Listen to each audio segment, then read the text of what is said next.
वे तो राधे श्याम नाम के एक युवक थे। स्वभाव से बड़े ही शांत एवं सुविचारों वाले व्यक्ति थे। उसका एक छोटा सा परिवार था जिसमें उसके माता पिता एवं 2 बच्चे एवं पत्नी थी। सभी से वो बेहद ही प्यार करता था। इसके अलावा वो श्री कृष्ण भक्त था और सभी पर दया भाव भी रखता था। जरूरतमंदों की सेवा करता और किसी को दुख नहीं देता था। उसके इन्हीं गुणों के कारण श्री कृष्ण भगवान उससे बहुत ज्यादा पसंद थे और सदैव भी उसके साथ रहते थे। राधे श्याम अपने श्री कृष्ण को देख भी सकते थे और बातें भी करते थे। इसके बावजूद उसने ईश्वर से कुछ नहीं मांगा और बहुत खुश रहता था क्योंकि ईश्वर उसके साथ हमेशा रहते थे, उसे मार्गदर्शन देते थे।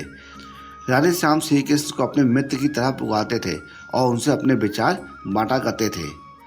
एक दिन राधे श्याम के पिता की तबीयत अचानक खराब हो गई। उन्हें अस्पताल में भर्ती किया गया।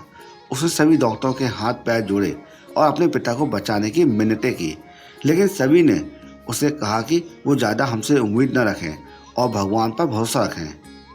तभी राधे श्याम को श्री कृष्ण का ख्याल आया और उसने अपने श्री कृष्ण को पुकारा।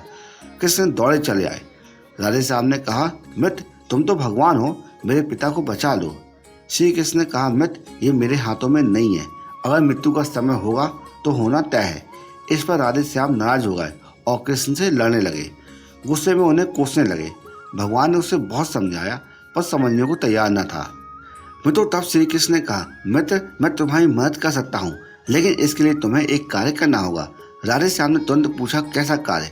श्री कृष्ण ने कहा, तुम्हें किसी एक घर से मुट्ठी भर ज्वाल लानी होगी। ध्यान रखना उस परिवार में कभी भी किसी की मृत्यु ना हुई हो। राधे श्याम ने झट से हाँ बोल दिया और निकल गया तलाश में। उसने कई दरवाजे खटखटाए। हर घर में ज्वाल तो होती है, लेकिन ऐसा कोई घर नहीं था जिनके परिवार में किसी की मृत्यु ना हुई हो। किसी का पिता, किसी का दादा, किसी का भाई, किसी की माँ, किसी की काकी बहन। 2 दिन तक भटकने के बाद भी राधे श्याम को ऐसा कोई भी घर नहीं मिला।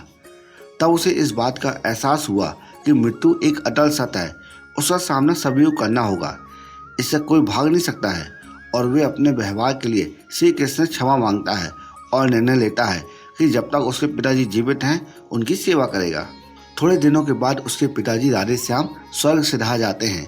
उसे दुख तो होता है, लेकिन ईश्वर की दी हुई उस सीख के कारण उसका मन शांत रहता है। दोस्तों इसी प्रकार हम सभी को इस सच को स्वीकार करना चाहिए कि मृत्यु एक अटल सत्य है। उसे नकारना मूर्खता है।